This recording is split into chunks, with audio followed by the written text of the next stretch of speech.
Nagsawa nga sila nung dalawang heartbeat ang unang narinig sa ultrasound. Bakit nakita ko rin? Napagkabalan ko pa nga nung simula na si Angel yun eh. Good boy ka ba? Ano na bang nagawa niyo, Henry?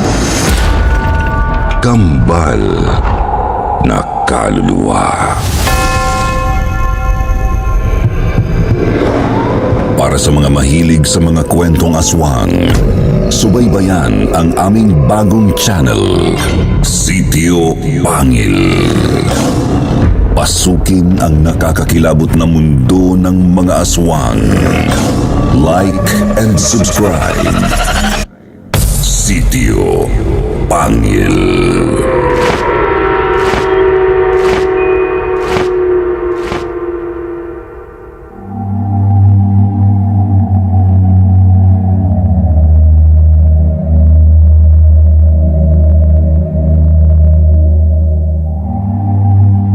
Congratulations sa inyong napakagandang channel, Sir Jupiter.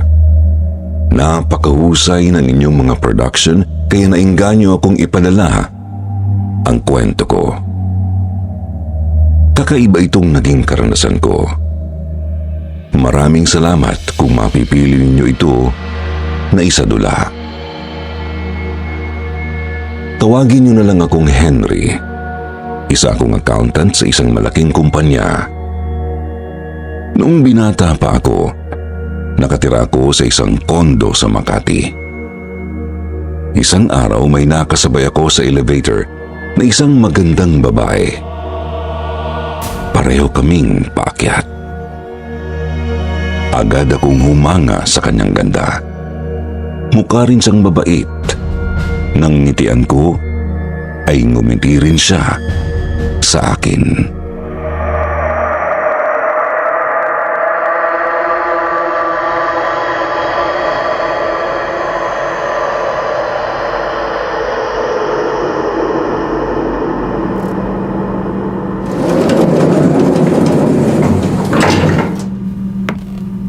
Hi.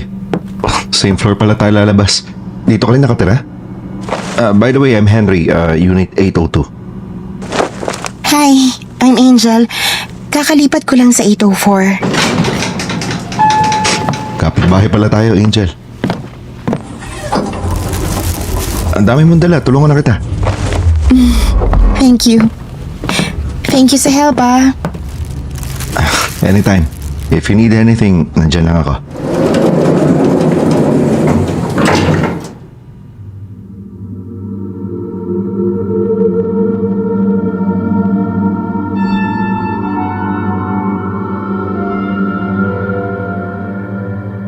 Magmula noon, Sir Jupiter, lagi na akong gumagawa ng paraan para magkita kami ni Angel. Dinadalan ko siya ng pagkain sa unit niya hanggang sa makuha ko ang number ng phone niya. Lagi ko na rin siyang tinetext. Nalaman kong computer programmer siya. Habang mas nakikilala ko si Angel, lalong nahulog ang loob ko sa kanya. Tama ang una kong impression. Hindi lang siya soft-spoken, kundi napakabait din. At napakasimple niya sa lahat ng bagay. Walang ere o kaartihan. Napakaganda kahit hindi gumagamit ng makeup. Kahit lipstick man lang. Nakalugay lang o kaya ay nakaponytail ang hanggang balikat niyang buhok. Kung manamit siya, ay hindi nagpapasexy. Na-in-love ako at pinursigi ko ang panliligaw.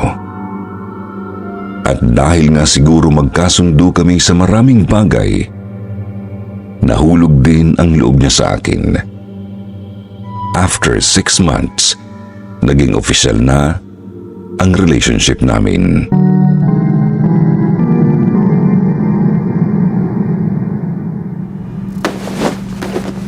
Talaga? Pumapayag ka na maging girlfriend ko? Oo na nga eh. Pangako, you can always count on me. Mamahalin kita, aalagaan at poprotektahan. Gagawin ko ang lahat para sa'yo.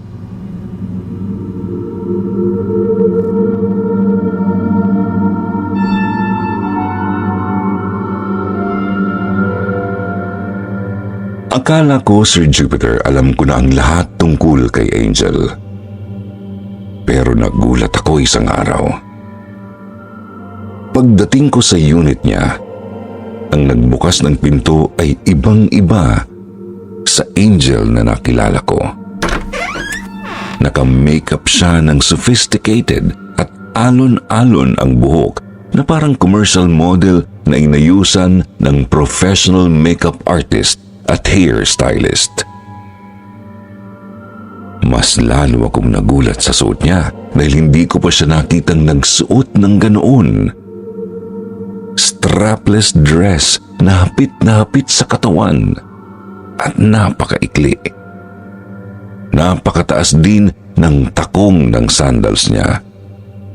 Dati naman laging flat ang footwear niya dahil ang sabi pa niya, yun ang komportable.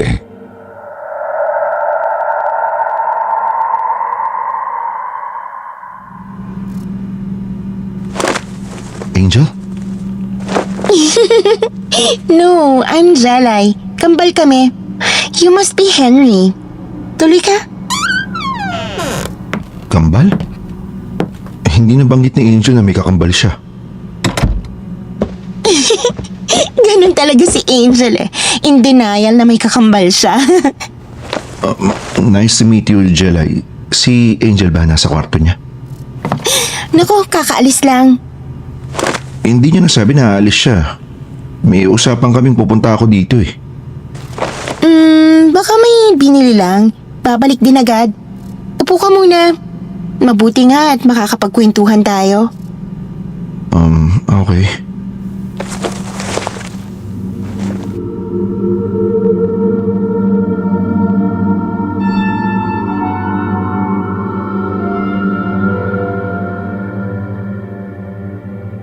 Nabigla ako, Sir Jupiter, nang maupo si Jelay nang halos nakadikit na sa akin sa sofa. Pasimple akong umusod palayo pero umusod din siya ng palapit hanggang sa wala na akong maurungan. Nahiya naman akong tumayo at lumipat ng upuan.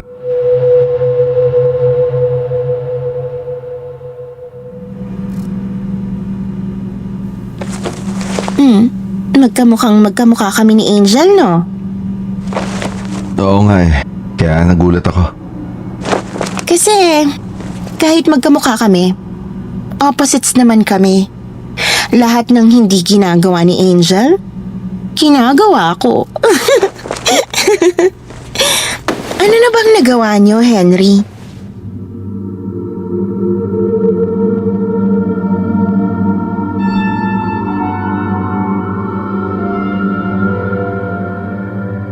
Nashock ako sa tanong niya, Sir Jupiter, at lalo na nang pumatong ang kamay niya sa hita ko. Hindi ko na pinalampas yun. Umalis na ako sa sofa.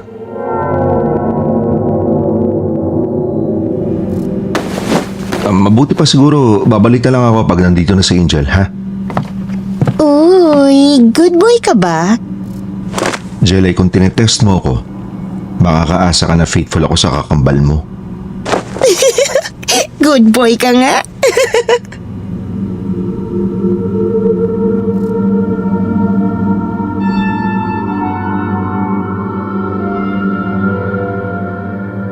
Umalis ako na puno ng mga katanungan, Sir Jupiter. Ang sabi kasi sa akin ni Angel, nag-iisang anak siya. Hindi ko maisip kung bakit itatago niya sa akin na may kakambal siya. Unless ikinahihiya niya si Jelay. Kung sa bagay, mauunawaan ko yun batay sa ikinilos ni Jelay.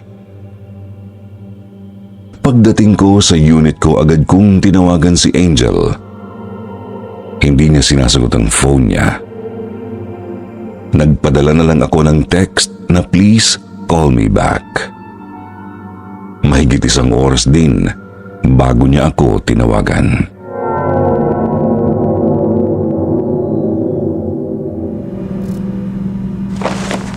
Hi, babe. Babe, akala ko pupunta ka dito. Pumunta nga ako. Kaso, wala ka naman kanina. Kaya tinawagan kita. Ha?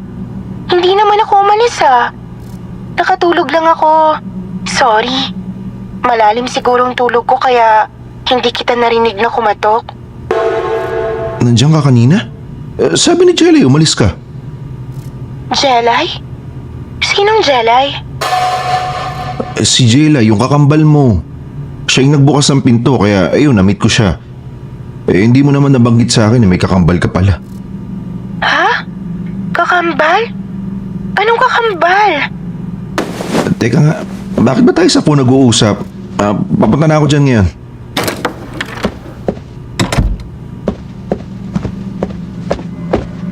Babe?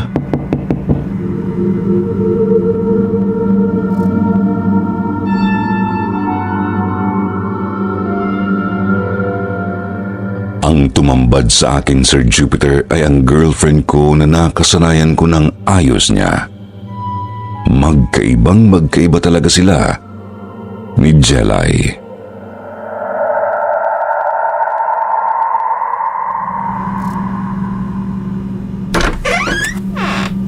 Hi, babe. Hi. Ano yung sinasabi mong kakambal ko? Siya yung nagpatuloy sa akin dito kanina. Sabi niya umalis ka. Magkamukha nga kayo eh. Iba lang yung ayos tsaka yung pananamit niya. Naka-makeup siya, naka-heels, tsaka strapless yung damit niyang mini. Babe ha, pinaprank mo ba ako?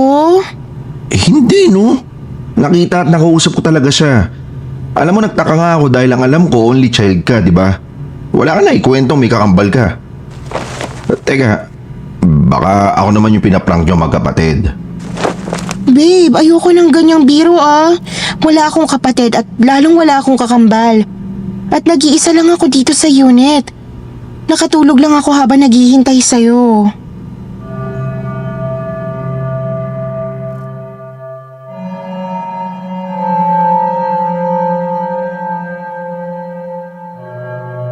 Nanlamig ako, Sir Jupiter. Nakita kong seryoso si Angel at malapit nang mapikon sa akin.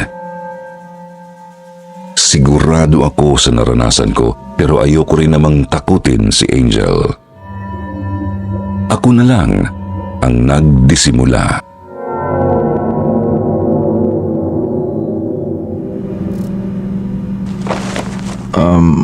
Kagigising ko lang din. Baka napanaginipan ko lang yun at inakala kong totoo. Sorry. Naku babe, nakaka-nervyos ka naman Sorry na. Halika, kumain na lang tayo sa labas.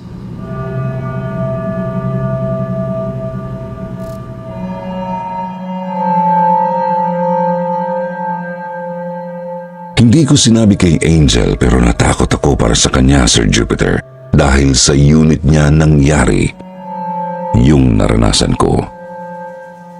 Kung sino o anuman yung nagpakita at nakipag-usap pa sa akin, ay maaaring andun pa. Niyaya ko si Angel na magsimba at humingi ako ng holy water para sa aming dalawa.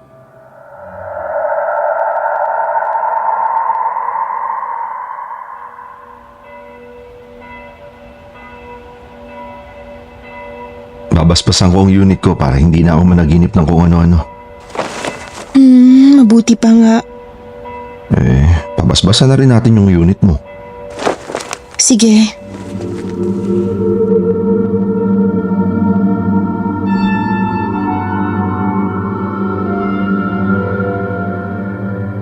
Akala ko hindi na mauulit yung naranasan ko, Sir Jupiter.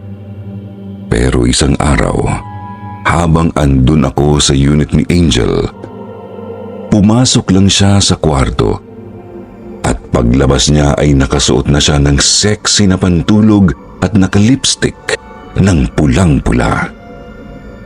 Hinding-hindi yun ginagawa ni Angel.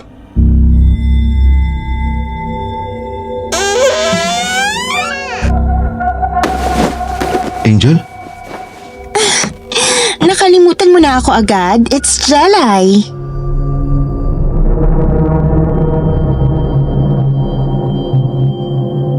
Sir Jupiter, sigurado akong dadalawa kami ni Angel na nasa condo unit niya ng mga oras na yun. Unless nakatago si Jelay sa kwarto ni Angel the whole time. Angel! Babe! Lumabas ka nga rito! Wala si Angel ngayon. Ako lang ang nandito. Andito si Angel, kausap ko ngayon lang.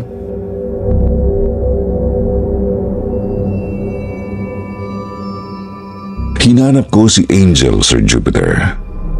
Maliit lang ang condo unit. Walang ibang pwedeng pagtaguan kundi kwarto o banyo. Wala nga siya roon.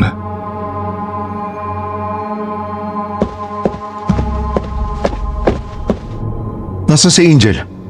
Ano nangyayari? Anong ginawa mo kay Angel? Hindi mo pa rin gets. Ako rin si Angel. Share kami sa katawang to. Share? Oo, share. Mas lamang nga lang siya sa oras. Bihira lang ako nakakalabas. Pero ang advantage ko naman, alam kong share kami. Siya hanggang ngayon, hindi niya pa rin alam na ka-share niya ako.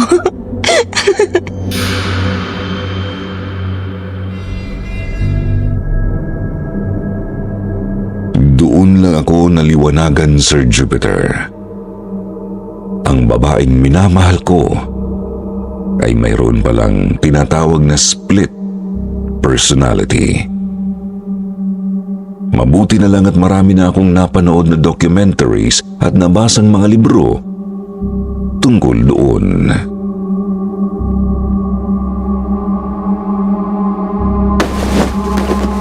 Jelay, ang ibig mo bang sabihin, nakikita at naririnig mo rin ang lahat ng nakikita at naririnig ni Angel? Unfortunately not. Na-experience ko lang ang buhay kapag ganitong nakakalabas ako.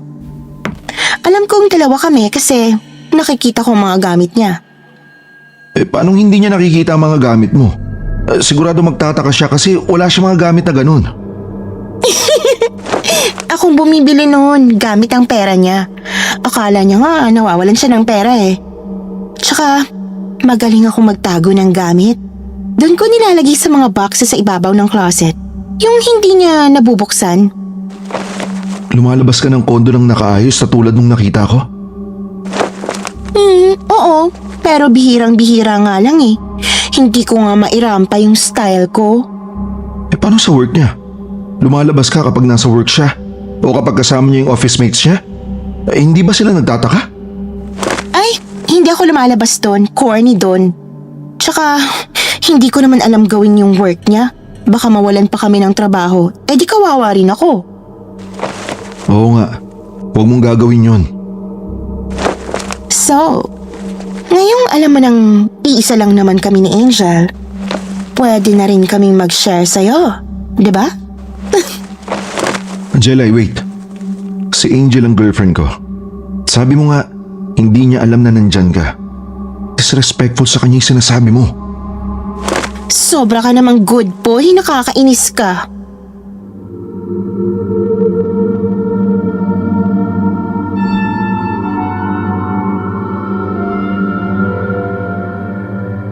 Sumangguni agad ako sa psychiatrist, Sir Jupiter.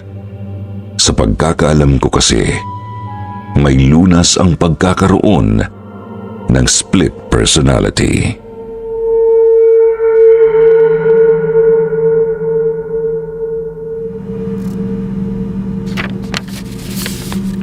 Tama ka, Henry. Pwedeng ma-resolve ang ganyang kaso pero hindi madali. Matagal ang gamutan at walang guarantee. I must warn you, ang magiging resulta ng gamutan ay ang pagsasanib ng naghiwalay na personalidad ng girlfriend mo. Ang nakilala mo ay si Angel, pero bahagi rin ng pagkatao niya si Jelay. Kapag nagsanib sila, hindi natin alam kung anong porsyento ni Jelay ang mananatili sa pagkatao ni Angel bilang iisang katauhan. Posible rin na ang mas maging dominant na personality pagkatapos ay si Jelay. Ano, matatanggap mo ba yon? Mahal na mahal ko si Angel, Doc. matatanggap ko yun basta alam kong kilala niya ang sarili niya. We need to involve her parents. Dok, wala na po sila. Nauna yung mother niya, cancer. Sumunod yung father niya the following year. Inatake naman sa puso. Kamamatay lang po ng father niya nung nagkakilala kami. Lumipat siya sa kondo tapos binenta niya yung family home nila dahil hindi niya kayang tumira doon with all the memories. Posibleng trigger yon ang paglabas ni Jelay sa katauhan ni Angel. That is, kung ngayon lang nangyari yan. Pero malamang nga lately lang dahil kung only child siya, mapapansin ng parents niya kung lumalabas na si Jelay noon pa. Well, malalaman natin kapag nag-sessions kami. Kailangan mo munang kausapin si Angel, ha? Kailangan payag siya na magpagamot.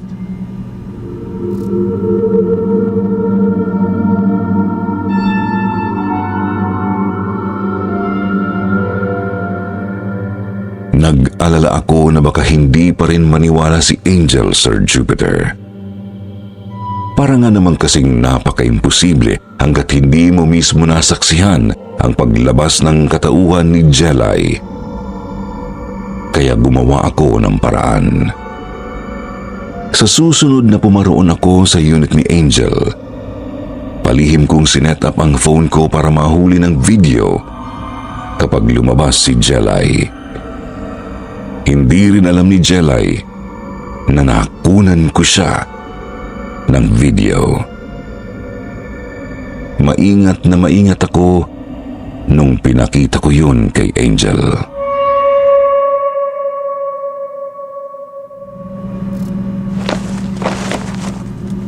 Babe, alam mo ba yung tungkol sa split personality?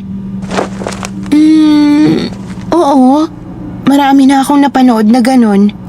Meron pa ngang true to life stories eh. Bakit? Naaalala mo ba yung sinabi kong baka napanaginipan ko yung kakambal mo na si Jelay? Ano? Iniisip mo na may split personality ako? May papanood lang ako sa'yo, ha?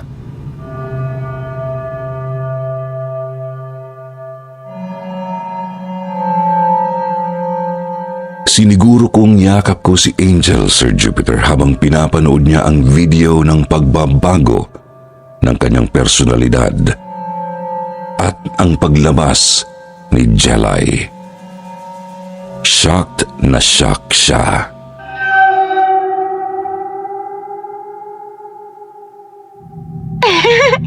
Hi, Henry! Namiss mo ba ako?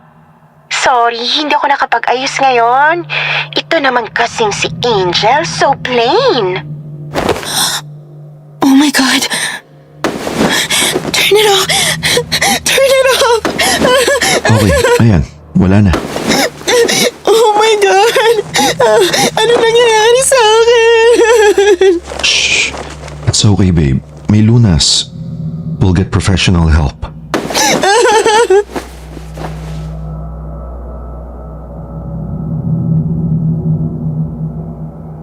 Pumayag si Angel na sumailalim sa treatment ng psychiatrist, Sir Jupiter. Gusto niyang mag-cooperate dahil gusto niyang gumaling.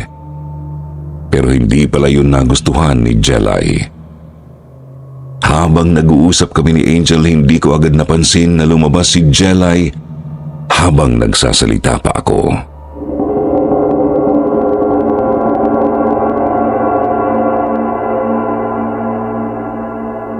Tatawagan ko agad si Dr. Santos. She's a very good psychiatrist, babe. Rekomendado siya ng kaibigan kong doktor. At hihingi ako ng appointment as soon as possible for your treatment. Basta huwag kang mag-alala, ha? Marami na raw na may ganyang kaso ng split personality na nakapamuhay ng normal after treatment.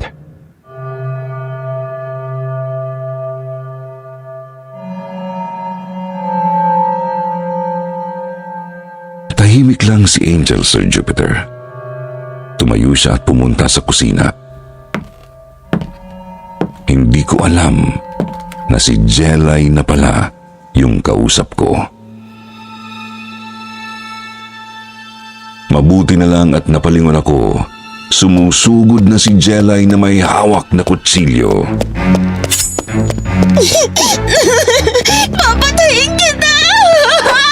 Jelay! Nakaiwas ako, Sir Jupiter. Patuloy niya akong pinagtangkaang saksakin. Nag-agawan kami sa kutsilyo. Walang hiya ka! Traidor! Mga traidor kayo! Jelay! Jelay, pakinggan mo muna ako!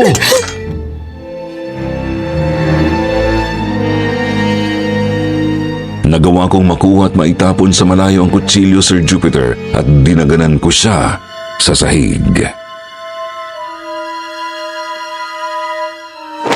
Sige, patayin mo na ako. Iyon naman talagang gusto niyong gawin eh. Gusto niyo akong patayin. Hindi, Jelay, hindi ganun. Pareho kayong gagamutin, ikaw at si Angel, para magsama na kayo ng tuluyan. Bahagi kayo ng isa't isa, hindi kayo magkalaban. Sinungaling. Gusto mo akong patayin dahil si Jelay ang mahal mo. Ayaw mo sa akin. Mahal na mahal ko si Angel, Jelay, at tanggap ko ng bahagi ka ni Angel. Kaya kapag nagsanib na kayong dalawa, magiging isang nilalang na lang kayong mamahalin ko ng buong buo. Kung totoo yan, halikan mo ako. Hindi ko gagawin yan hanggat magkahiwalay pa kayo. Kaya kailangan maging iisa kayo, Jelay. Hindi kayo kailangan mag-agawan.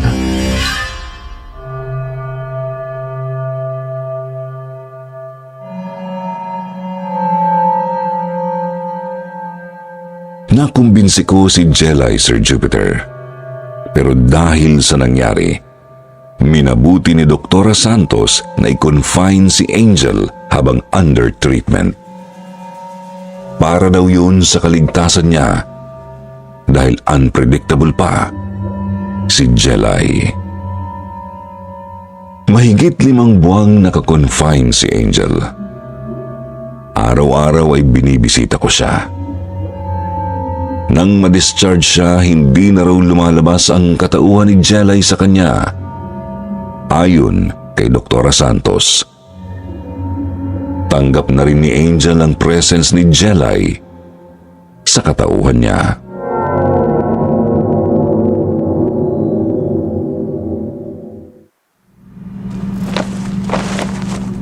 Doc, sigurado na bang hindi na po lalabas yung magkaibang personalities ni Angel?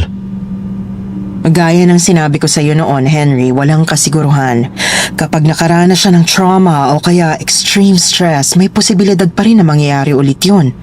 Pero otherwise, may mga natutunan na siyang paraan para makontrol yung paglabas ng ibang personalidad. Na-process na niya kung bakit nagkakaganon. Well, nabanggit niyo po noon na kapag nagsanib na yung magkahiwalay na personalidad, posibleng may porsyento pa rin ni Jelay na magiging parte na ng personalidad niya. That was a possibility, yes. Pero sa naobserbahan ko, walang naiwan na personalidad ni Jelay kay Angel. Ibig sabihin nun, yung personalidad talaga ni Angel ang dominant. Yun ang mas totoo niyang pagkatao.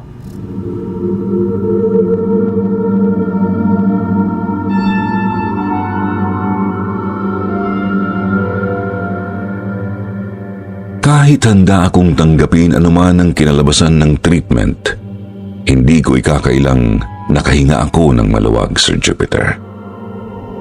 Nanatili ang personalidad ni Angel ayon sa pagkakakilala ko sa kanya. Labis-labis ang pasasalamat ko. Paglabas ni Angel ay nag-propose na agad ako sa kanya.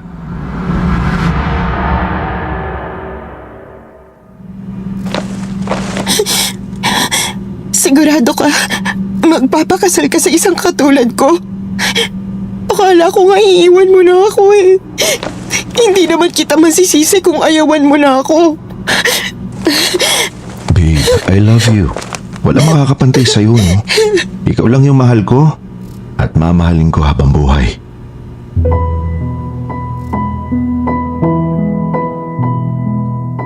Mas lalo kong naramdamang gusto ko siyang pangalagaan, Sir Jupiter. Maselan pa rin ang kanyang kalagayan at kailangang protektahan. Inasikaso na agad namin ang pagpapakasal. Isang simple at intimate ceremony lang. Nasa States ang mga kamag-anak ni Angel at hindi na nakadalo kaya family ko lang at ilang close na office mates naming 2 ang naroon. Pagkatapos ng wedding, may sorpresa ako kay Angel.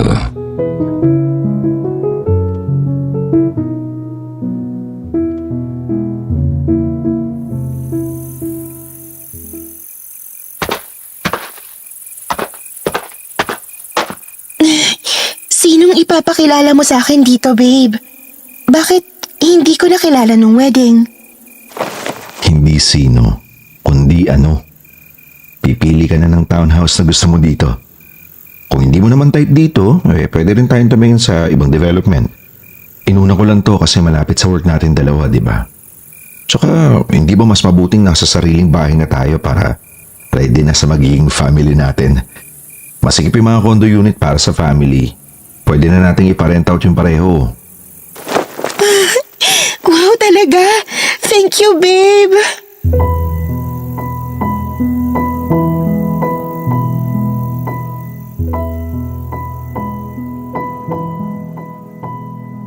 Napakasaya namin nang nag-furnish kami ng nabili naming townhouse, Sir Jupiter. Magkasundo kami ni Angel sa magiging ayos ng bahay at sa mga kagamitan. Pagkatapos naming makalipat, may isa pa kaming natanggap na magandang balita.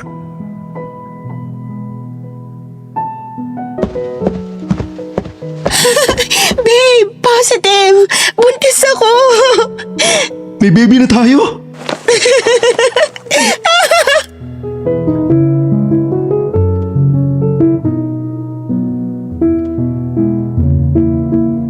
Parang bumawi ang tadhana sa lahat ng dinanas ni Angel, Sir Jupiter. Sobra-sobra ang kaligayahan namin. Wala na kaming mahihiling pa nung mga panahong yon. Pero sa isang iglap lang, naging napakalupit din ng tadhana. 4 na buwan ang dinadala ni Angel nang tumama ang trahedya.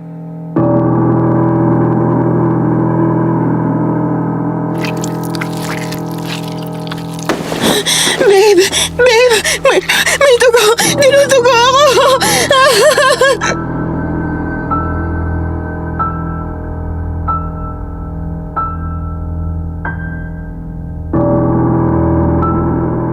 Isinugod ko si Angel sa ospital, Sir Jupiter. Nakunan siya. Nawala ang baby namin. Siniguro naming mapabinyagan sa pari sa ospital ang aming anak. Lalaki ito.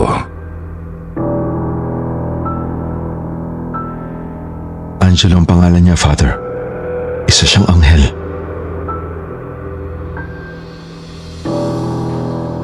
Ipinakremate namin ang aming anak at inilagak sa kolumbarium na pinakamalapit sa aming tinitirhan. Ang sabi ng doktor, maselan daw ang matris ni Angel at maaaring mahirapan talaga kaming makabuo ng baby. Pareho kaming nanlumo pero mas grabe ang epekto nun kay Angel.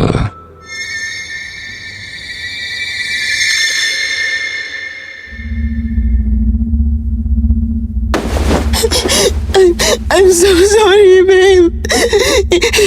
Hindi mo na pala ako dapat pinakasalan. Everything's broken about me. Ano ka ba? May anak man o wala, hindi nagbabago yung pagmamahal ko sa'yo. Basta magkasama tayo, kompleto na ang buhay ko.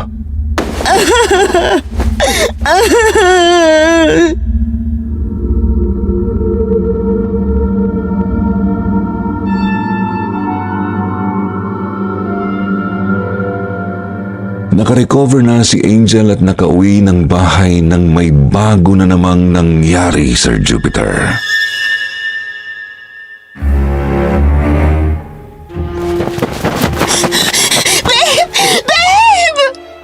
Bakit? Ano nangyari? Babe, pagtingin ko sa salamin, dalawang ako nakita ko. Nakangiti yung isa. Babe, nagbalik yung sakit ko pero mas malala, may nakikita na ako. Dati hindi ko naman siya nakikita. Babe, anong nangyayari sa akin?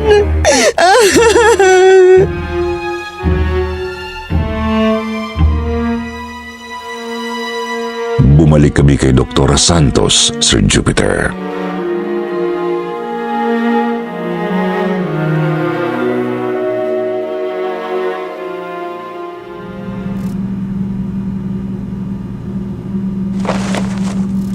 Traumatic yung pagkawala ng baby ninyo kaya ka nagka-relapse.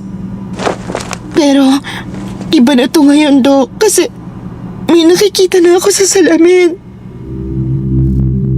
Usually, sa mga taong may dissociative identity disorder o yung tinatawag ng split personality, naririnig lang at hindi nakikita yung ibang personality. Kapag ganyang may hallucination, ibang disorder naman yan. Psychosis. Pero dahil nga may trigger na recent trauma, posibleng temporary reaction lang yan. Kumonekta ang isip mo sa dating idea ng dalawang personalidad kaya yun yung nakita mo. Ano pang kailangan gawin, Doc? Ayoko ma-confine ulit, Dok. Ayoko mahiwalay kay Henry. Okay, pwede namang outpatient ang sessions natin pero kailangang lagi kang may kasama sa bahay kung wala si Henry, ha? At kailangang ma-orient ko yung makakasama mo.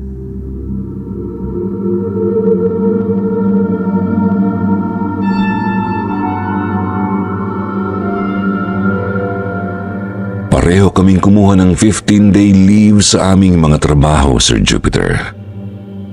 Ginusto kong makapag-relax ng mabuti si Angel at matutukan ko siya. Kumapit ako sa sinabi ni Dr. Santos na posibleng panandalian lang ang kanyang kondisyon. Pero lumala ang mga pangyayari.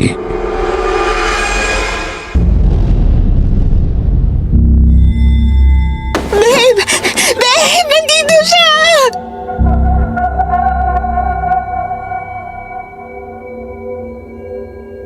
Mula sa sala, tumakbo ako papunta sa kwarto kung nasaan si Angel. Pagpasok ko, nakita kong nakatayo siya sa may dresser. Babe, hindi ako yan! Nandito ako!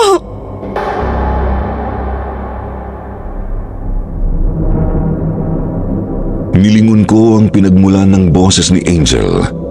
Nakatayo sa tabi ng kama namin ang asawa ko, Sir Jupiter. Samantalang ang isa pa, si Jelay, ang nakatayo sa may dresser. Nakangiti sa akin. Magkaiba ang ngiti ni na Jelay at Angel. Pinanindigan ako ng balahibo, Sir Jupiter. Tinakbo ko si Angel at niyakap.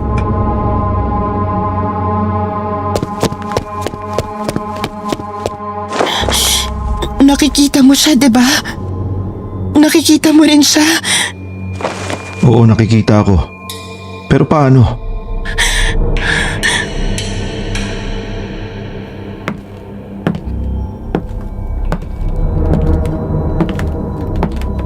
Lumabas ng kwarto si Jelay, Sir Jupiter. Nang sinundan namin, ay wala na siya. Hinanap namin sa buong bahay pero wala. Parang multo yung nakita namin. Agad kaming nakipag-appointment kay Dr. Santos.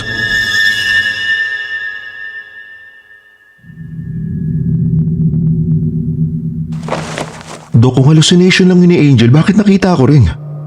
Malinaw na malinaw. Napagkabalan ko pa nga nung simula na si Angel yun eh. Merong tinatawag na shared psychosis. Kapag ang isang tao ay malapit na malapit sa taong may psychosis, posibleng maimpluwensyahan siya, pati ng mga hallucination. Maniniwala siya na nakikita niya rin yung nakikita ng isa. Pero kapag pinaghiwalay sila ng matagal, mawawala yung mga hallucination nung naimpluwensyahan lang. Hindi kami maghihiwalay ni Angel. No, I'm not advising that. Ipinaliliwanag ko lang yung ganong disorder. Sa kaso nyo, kailangang pareho kayong sumailalim sa sessions para pareho rin kayo makarecover.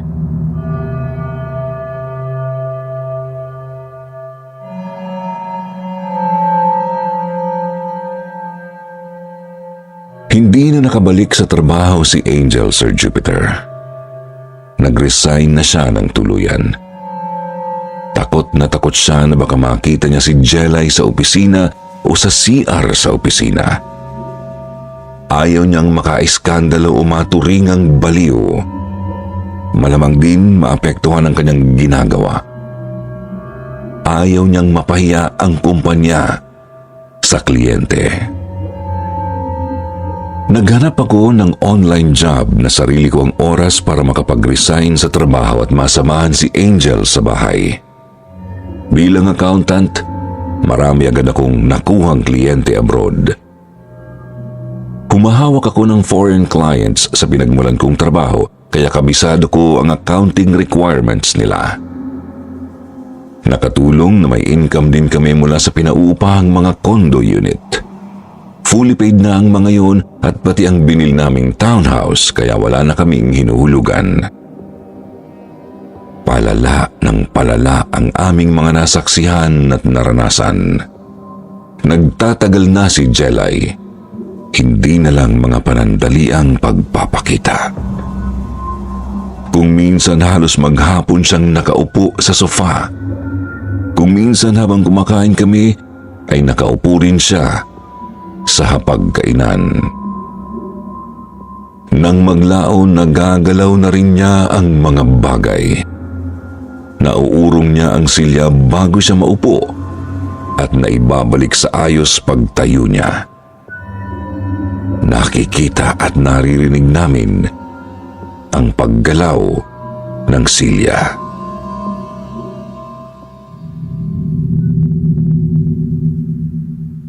Babe, keep in mind, hallucination lang yan. It's just in our minds. Isipin na lang natin parang video game na virtual reality. Lilipas din to. Gagaling din tayo. Gusto kong mag-sorry na naimpluwensyahan pa kita sa hallucinations ko. Pero sa totoo lang, mabuti na lang at pareho tayo ng nakikita at naririnig. Kung ako lang, mas matatakot ako.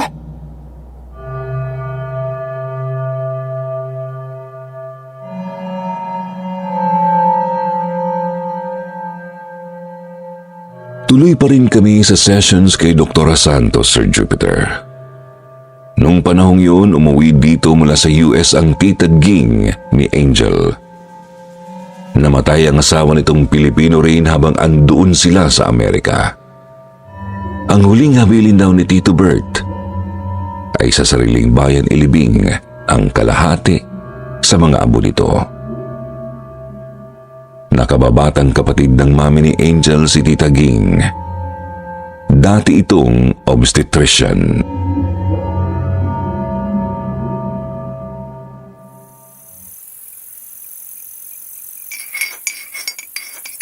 Nako, nagmana ka pala sa mami mo na mahirap magbuntis.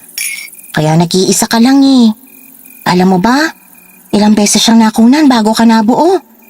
At nabuo ka lang nung gumamit na sila ng IVF. IVF baby po pala ako. Hindi ko alam yun. Intern pa lang ako noon kaya interesado ako sa IVF journey ng mami at daddy mo. Tuwang-tuwa nga sila nung 2 heartbeat ang unang narinig sa ultrasound. 2 heartbeat? May kakambal ako?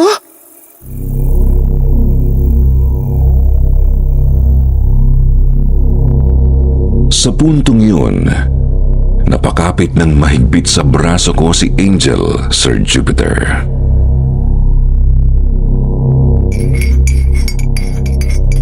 Oo, unfortunately, hindi nag-survive yung isa. Namatay siya nung pinanganak? Bakit hindi nabanggit yan sa akin ni Mommy? No, hindi siya pinanganak. Ang nangyari, yung tinatawag na vanishing twin syndrome, common yun sa mga IVF twins. Sa unang ultrasound, 2 ang heartbeat. Sa susunod na ultrasound, 1 na lang. Ibig sabihin, hindi nag-survive yung isa. Paano po yun? Nakunan din si Mommy pero naiwan ako sa loob? Hindi. Sa vanishing twin syndrome, kapag namatay yung weaker twin, natutunaw na lang yon. Ina-absorb yun ng katawan ng kakambal at ng mother. Inabsorb ko. So part ko nga siya? At nagkaroon muna siya ng heartbeat. Ibig sabihin, nabuhay siya at namatay. May kaluluwa siyang sarili. I never thought of it that way, pero yes. Nagkaroon siya ng heartbeat kaya nabuhay siya for a while in the womb. Pero hindi siya nabinyagan o napangalanan. Hindi gaya ng baby namin. Kawawa naman siya.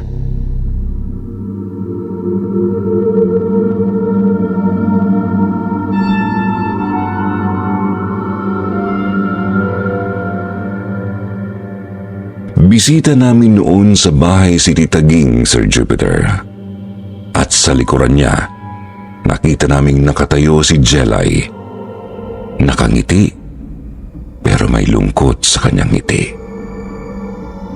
Humigpit pang lalo ang kapit ni Angel sa braso ko at napahawak din ako ng mahigpit sa kamay niya. Pareho ang iniisip namin. Hindi halusinasyon si Jelay. Multo siya ng kakambal ni Angel. Pag-alis ni Tita Ging, niyaya ako ni Angel sa simbahan.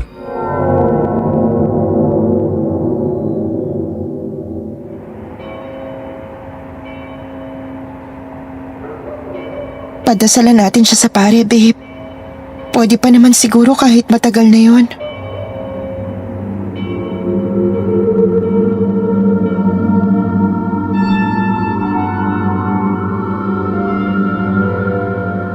Ikinuwento rin namin ang lahat kay Dr. Santos, Sir Jupiter.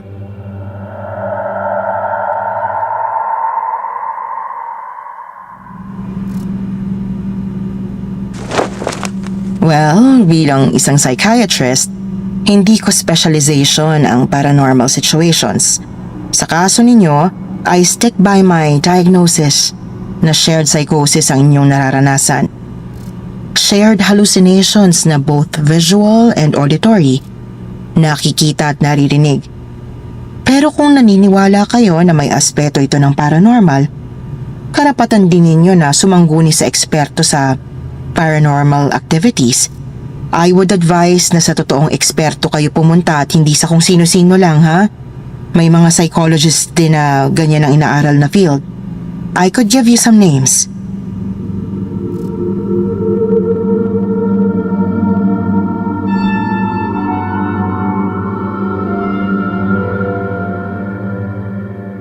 Akala namin wala nang mas ilalala pa ang mga naranasan namin sa bahay, Sir Jupiter. Pero pagkatapos kaming bigyan ni Dr. Santos ng mga pangalan ng mga paranormal experts, naging wild na ang mga kababalaghan sa bahay. Nakikita namin si Jelay na nakaupo sa sulok, nakayuko. Dinig sa bawat bahagi ng bahay ang kanyang mga hagulgol. Kusang gumagalaw ang mga silya at mesa ng sabay-sabay. Parang nililipad ng hangin ang mga kurtina kahit nakasara ang mga bintana. Patay sindi ang ilang ilaw.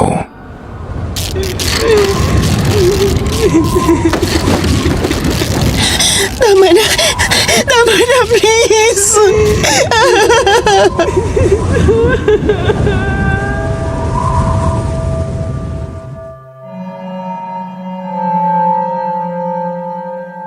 Inagad na namin ang pag-contact sa sinabi ni Dr. Santos sa pinakamahusay na paranormal expert sa listahan niya. Tawagin natin siyang Sir Bob.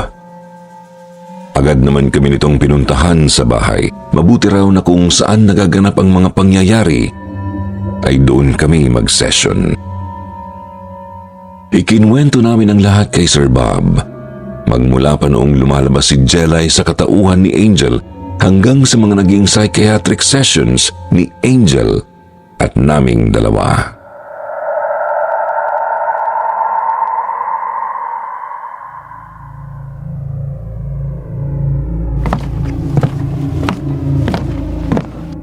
May nasisensya kong entity dito ngayon.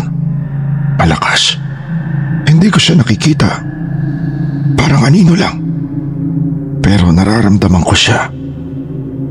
Hindi ko siya nakikita ng malinaw dahil wala kaming emotional connection. Nakikita niyo siya dahil malakas ang inyong emotional connection. So hindi nga siya hallucination? Kung hallucination siya, pati ako ay kasama sa inyong shared psychosis. Pero hindi naman tayo ganun ka-close para magkaroon ng shared psychosis. Ngayon lang tayo nagkakilala. Hindi ko sinasabing mali si Dr. Santos. Magaling siyang psychiatrist. Magkaibigan kami. Totoong may cases ng shared psychosis gaya ng ipinaliwanag niya. Pero sa kaso niyo may existing entity talaga. Sa madaling sabi, ito nga yung kakambal mo, Angel. Magkahawig ang energy niyo. Pero bakit noon lumalabas siya sa katauhan ko? Ano yun? Parang sinasapian niya ako? Parang gano'n na nga. Mas madali niyang nagawa yun dahil physically, katulad ng sinabi niyo, part of her was absorbed by your body noong nasa fetal stage pa lang kayo. Kaya ganong kalakas ang inyong connection. Mas malakas pa kaysa karaniwang kambal. Pero under treatment, nung matagal kang na-confine, naturuan ka ni Dr. Santos na palakasin ang kontrol mo sa iyong sarili. Mas napanghawakan mo ang iyong pagkatao.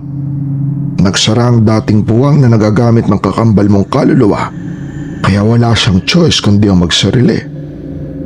At ayon sa timeline ng kinuwento niyo, ilang buwan din bago siya nagpakita ng hiwalay sa katawan mo, Angel.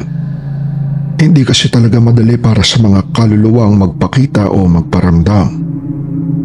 Pero magmula noon, nasustain niya at sabi niyo nga, palakas ng palakas. Ibig sabihin, malakas ang kanyang will, ang kanyang determinasyon na magparamdam.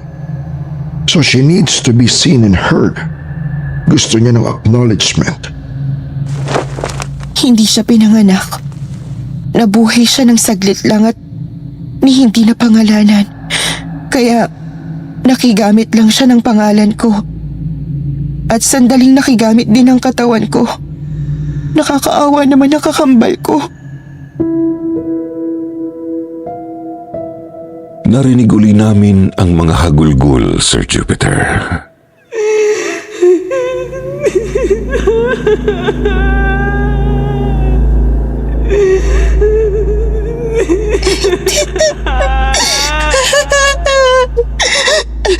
Naririnig niyo ba yun, Sir Bob?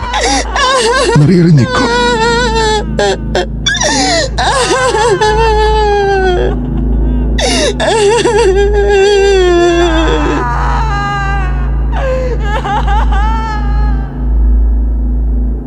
Muling gumalaw ng kusa at sabay-sabay ang ilang mga silya. Muling nilipad ang mga kurtina kahit wala namang hangin.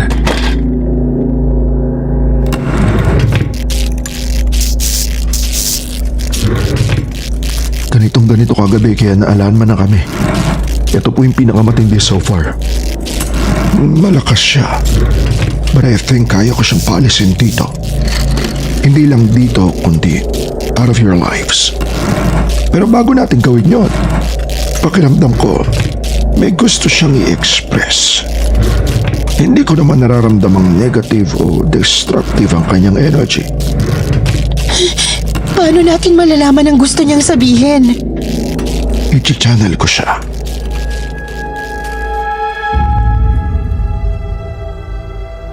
Nag-concentrate si Sir Bob. Maya-maya, Sir Jupiter, kumalma ang lahat at tumahimik. Nagsalita si Sir Bob sa kanya pa ring boses pero mabagal. Parang hirap na hirap.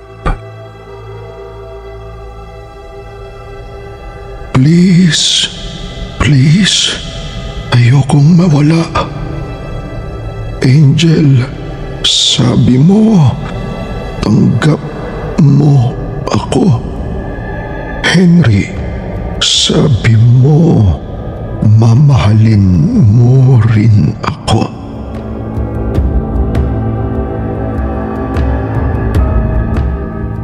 Nagkatinginan kami ni Angel. nakita kong namuo at pumatak ang kanyang mga luha, Sir Jupiter. Niyakap ko siya. Tama ang naramdaman ko. Naghanap siya ng recognition, ng emotional connection, ng acknowledgement na nag-i-exist siya. Kung masasabi niyo yon, baka pumayag din siya na iwan na kayo. Teka muna.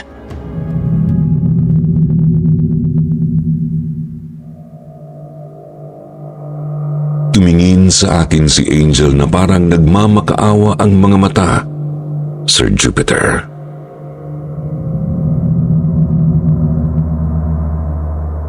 Kung papayag si Jelay na hindi mag-iingay at manggugulo.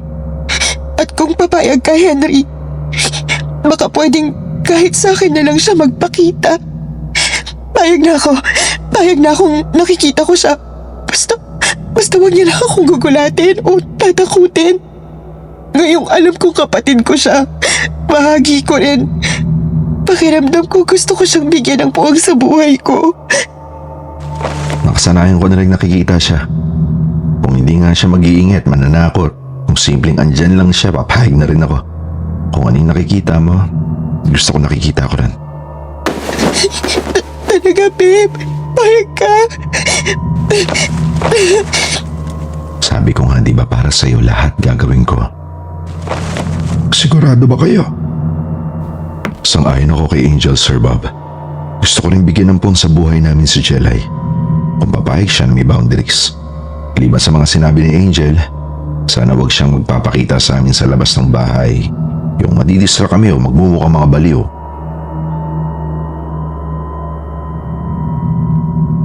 Muling nag-focus si Sir Bob.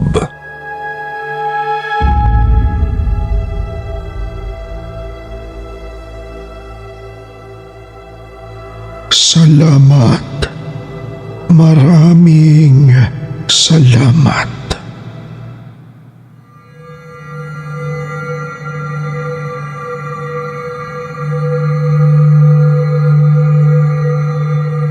Magmula noon, Sir Jupiter, naging regular na bahagi na ng buhay namin sa bahay, si Jelay. Hindi na siya nagpapakita sa salamin o sa banyo. Hindi na rin siya pumapasok sa kwarto naming mag-asawa. Madalas ay nasa salas siya. Parang nakareserba na sa kanya yung isang armchair doon. Kapag nasa kusina o komedor kami, nakaupo siya sa isang dining chair. Kapag nagkakwentuhan kami, ay para siyang nakikinig. Kapag nagbibiruan kami, ay nakikita namin siyang nakikitawa.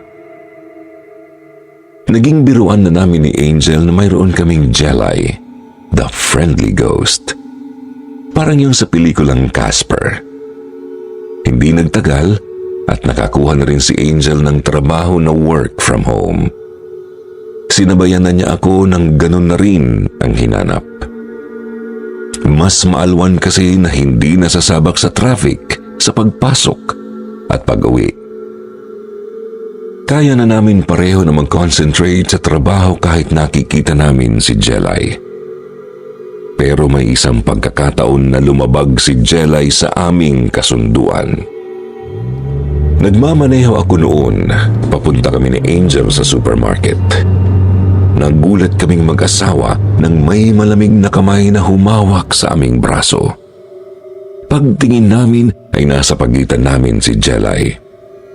Tense na tense ang kanyang muka. Ang magkabila niyang kamay ay nakahawak sa tig-isa naming braso. Napakalamig ng kanyang kamay.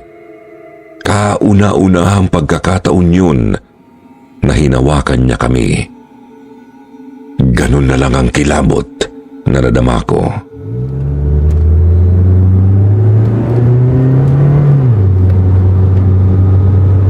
Jelay, stop it!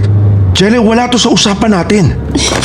Jelay, tama na. Natatakot kami. Huwag mo kaming tatakutin.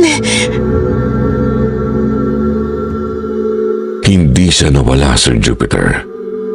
Maya-maya nagkaroon ng static sa aming tumutugtog na radyo ng kotse. At mula doon, lumabas ang boses ni Jelay, parang galing sa malayo at hirap na hirap.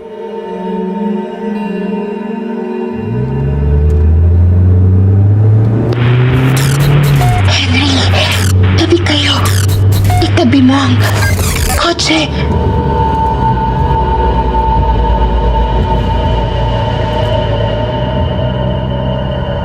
Sumunod ako, Sir Jupiter, dahil wala na rin ako sa wisyo na magpatuloy na mag-drive. Labis din akong nag-aalala para kay Angel. Alam kong sobra rin ang takot niya. Nang makagilid ako at makapag-park sa shoulder ng daan, bumaling ako para ibuhos ang galit ko kay Jelay. Pero naglaho na siya. Nanginginig si Angel kaya agad ko siyang niyakap. Doon namin narinig at nakita ang pagragasa ng isang malaking truck na nawalan ng preno at bumangga sa ilang kotse na nasa harapan nito. Kung hindi kami tumabi, ay kasama kami sa mga kotseng yun, Sir Jupiter. May mga namatay at maraming nasaktan.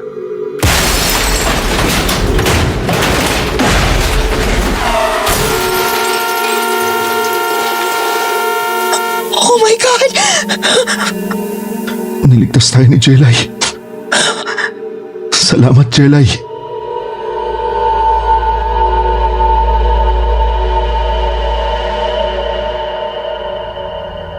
Yun din ang sabi sa amin ni Sir Bob nang makausap namin siya.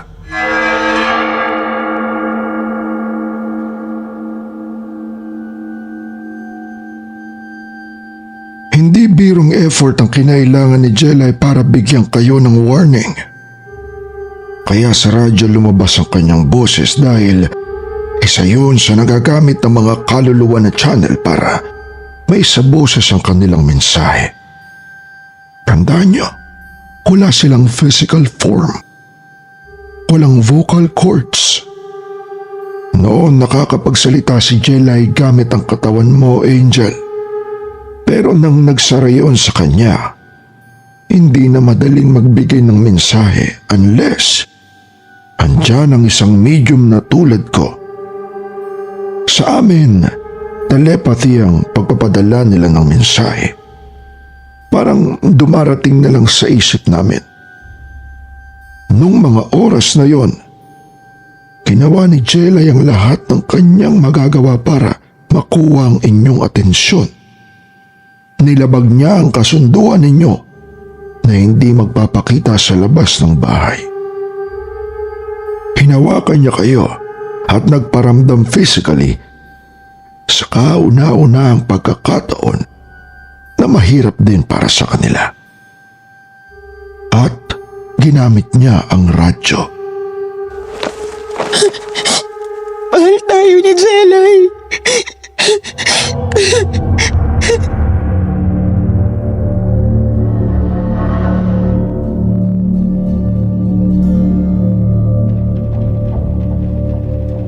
Kung tutuusin, Sir Jupiter, mas masaya siguro para kay Jelay kung nagsama-sama na kami sa kabilang buhay. Pero pinrotektahan pa rin niya kami ni Angel. Hinding-hindi namin makakalimutan yon. Palagi siyang kasama sa aming mga dasal at sinasabi rin namin sa kanya na kapag handa na siya, ay huwag siyang magatubiling umakyat na sa liwanag kung saan niya mararanasan ang tunay na katahimikan at kaligayahan. Pero hanggat gusto pa niya kaming makasama dito, nakabukas ang aming mga puso sa kanya. Bahagi na siya ng buhay namin.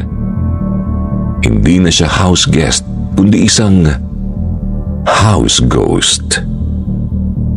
Hindi ko alam kung may mga tagapakinig kayo na may mga kaibigan din ganito na kasama sa bahay, Sir Jupiter. Kakaiba man itong aming karanasan, ay baka may mga katulad din namin.